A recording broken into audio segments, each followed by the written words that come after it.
Bismillahirrahmanirrahim. Alhamdulillahirabbil alamin. Wassalatu wassalamu ala asyrafil anbiya'i wal mursalin wa ala alihi wa ashabihi ajma'in. Para mahasiswa yang saya hormati, alhamdulillah pada kesempatan yang lalu kita telah membahas makna dakhil menurut bahasa. Pembahasan tersebut masih kita lanjutkan pada kesempatan ini dengan melihat kata ad-dakhil di dalam Al-Quran. Sebagaimana kita sampaikan sebelumnya, bahwa akar kata dakhila yadkhalu, dakhlan dan dakhalan ada dua di dalam Al-Quran.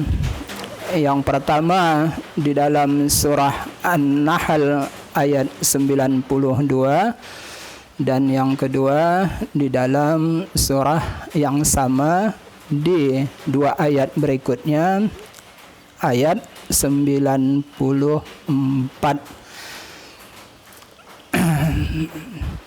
Ayat 92 bunyinya adalah sebagai berikut. Bismillahirrahmanirrahim. Wala takunu kallati naqadat ghazlaha min ba'di quwwatin ankasa tattakhizuna aymanakum dakhalan bainakum an takuna ummatun hiya arba min ummah. Kita lihat maknanya.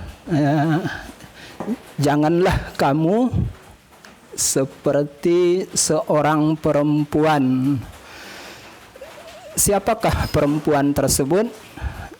Al-Quran tidak menyebutkan namanya karena namanya tidak penting. Yang penting adalah kasusnya. Naqadat artinya menggugurkan, merusak, membatalkan, dan lain-lain. Mahkamah Agung dalam bahasa Arab disebut dengan Mahkamatun Naqdi wal Ibram. Disebutkan Mahkamatun Naqdi wal Ibram karena fungsi Mahkamah Agung itu adalah an-naqbu. An-naqdu artinya membatalkan. Apa yang dibatalkannya? Keputusan pengadilan yang di bawahnya, pengadilan negeri, pengadilan agama, pengadilan tinggi agama. Mahkamatun Naqdi wal Ibram. Ibram mengukuhkan, atau keputusan pengadilan di bawahnya dikukuhkannya. Nah, naqadat artinya merusak, membatalkan, dan yang sepadan dengannya. Ghazlaha, kain tenunan itu disebut dengan ghazlun. Benang yang ditenun itu ghazlun. Mim ba'di quwwah, setelah benang itu ditenun dengan baik, dengan kuat. Angkasa menjadi terurai-berai kembali. Kalau begitu, kalau kita terjemahkan secara bebas, arti ayat ini adalah janganlah kamu seperti seorang perempuan yang merusak kembali hasil tenunannya setelah ditenun dengan baik menjadi terurai kembali. Nah, yang menjadi pembahasan kita pada kesempatan ini adalah seperti kita katakan di awal pertemuan tadi, makna ad-dakhil di dalam Al-Quran. Di ayat ini ada akar kata dakhil, yaitu dakhalan. Masdar yang kedua, dakhila yadkhalu, dakhlan dan dakhalan. Tattakhizuna aimanakum. Aiman jamak dari yamin. Yamin artinya sumpah. Tapi yamin yang dimaksud di dalam ayat ini sumpah dalam arti khusus, yaitu sumpah yang diucapkan dalam rangka mengukuhkan suatu perjanjian. Dakhalam bainakum. Nah, apakah arti dakhalam bainakum?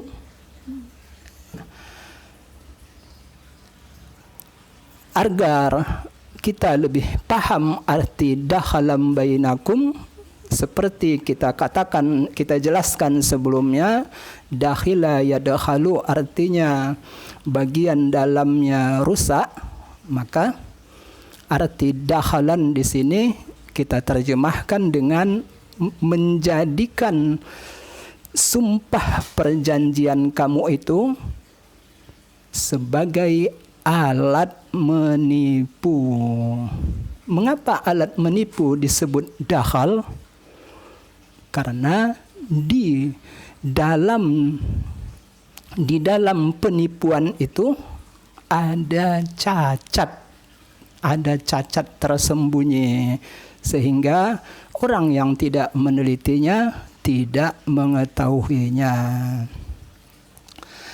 Nah, kemudian sambungan ayat adalah antakuna ummatun hiya arba min ummah. Kamu menggugurkan sumpah perjanjian kamu, kamu tidak menepati janji kamu hanya karena ada sebuah bangsa yang lebih kuat, yang lebih banyak dari bangsa atau umat yang lain. Baik, kalau kita ambil perumpamaan seperti ini bagaimana? Kita ambil perumpamaan, kenalilah tetanggamu dengan baik. Jangan seperti ayam dan bebek. Bagaimana ayam dan bebek? Ayam dan bebek terkadang bertahun-tahun satu kandang, tetapi tidak mengenal siapa yang sekandang dengannya. Bila seseorang bertetangga dengan seseorang lain, bertahun-tahun bertetangga, tetapi ia tidak mengenali tetangganya, maka kita katakan Anda bagaikan ayam dan bebek. Bertahun-tahun sekandang, tapi tidak saling mengenal. Nah, kalau kita lihat susunan bahasa kita tadi, kenalilah tetanggamu dengan baik, jangan Anda bagaikan ayam dan bebek. Bagian pertama kalimat ini adalah kalimat perintah. Bagian keduanya adalah perumpamaan. Kenalilah tetanggamu dengan baik, kalimat perintah. Jangan bagaikan ayam dan bebek, perumpamaan. Inilah yang sering susunan yang lazim dalam bahasa kita. Berbeda halnya dengan Al-Quran. Seperti di ayat yang kita bahas ini, susunannya dibalik. Disebut dahulu perumpamaan, baru kalimat perintah. Nah, kalau begitu, kalau kalimat ini kita ikuti, kita balik susunannya, kalau ayat ini kita balik susunannya, maka maksud ayat adalah janganlah kamu merusak sumpah perjanjian kamu, ya, atau janganlah kamu merusak, janganlah kamu menjadikan sumpah perjanjian kamu sebagai alat menipu antara kamu. Karena ada bangsa yang lebih banyak dari bangsa yang lain. Setelah kalimat perintah ini, baru kita ikuti dengan perumpamaan. Pindah kita ke atas. Bila itu Anda lakukan, bila sumpah perjanjian itu Anda rusak, Anda tidak konsisten memegangnya, maka Anda bagaikan seorang wanita yang merusak kembali hasil tenunannya. Jadi ayat ini berkaitan dengan hubungan Muslim, hubungan kenegaraan Muslim dengan non-Muslim. Hubungan itu minimal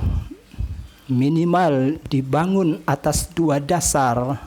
Dasar pertama keadilan, dan dasar kedua menepati janji. Tidak menepati janji itu adalah salah satu bentuk penipuan. Baik, sekalipun ayat ini berbicara masalah hubungan kemanusiaan dalam tataran bernegara, tapi para ulama menyatakan ayat ini juga mencakup hubungan kemanusiaan dalam tataran pribadi dan sosial. Dalam tataran pribadi dan sosial, umpamanya bagaimana? Kita tidak boleh mengucapkan sumpah untuk tidak boleh menjadikan sumpah kita sebagai alat menipu. Seorang pedagang umpamanya tidak boleh bersumpah, demi Allah barang ini saya beli dengan harga sekian, padahal modalnya ternyata tidak seperti yang dikatakannya, ternyata lebih murah. Tujuannya untuk menipu calon pembeli. Baiklah, inilah ayat pertama yang ada kata dakhalnya, yaitu di surah An-Nahl ayat 92. Hampir mirip dengan ayat ini ada di ayat berikutnya. Bila di 92 bentuknya bentuk informasi, bentuk khabari, tattakhizuna aymanakum dakhalam bainakum, kamu menjadikan sumpah perjanjian kamu sebagai alat menipu. Di 94 bentuknya adalah nahi, larangan.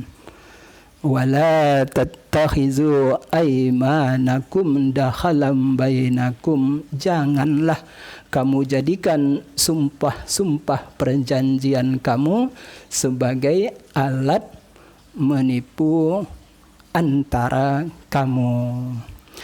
Sebagaimana kita sampaikan sebelumnya, dakhala yadkhulu, dukhulan artinya masuk, Dakhila yadkhalu dakhlan dan dakhalan artinya bagian dalamnya bercacat, tetapi dakhala yadkhulu juga artinya sama dengan dakhila yadkhalu bila kalimatnya berubah bentuknya, yaitu dalam bentuk majhul. Kalau begitu dakhala yadkhulu, maklum bila kita rubah menjadi majhul, dukhila yudkhalu, maknanya juga mengandung cacat, sama dengan bentuk maklum dari dakhila yadkhalu. Itu kita temukan dalam surah Al-Ahzab ayat 14. Ya. Kita lihat ayatnya.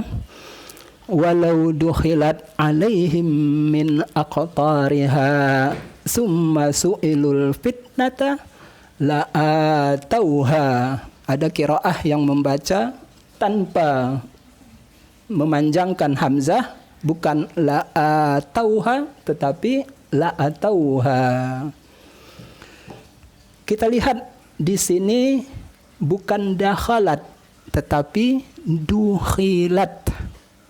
Nah, walau dukhilat alaihim min aqtariha, seandainya penduduk kota Madinah itu diserang dengan tiba-tiba dari segala penjuru. Penduduk Madinah yang dimaksud adalah orang munafik. Bila orang-orang munafik yang tinggal di kota Madinah itu diserang dari segala penjuru, summa su'ilul fitnata, ya, kemudian mereka diminta agar murtad, padahal mereka selama ini juga bukan orang beriman, tapi mereka mengaku beriman. Mereka diserang lalu diminta agar murtad. Al-fitnah di sini artinya murtad.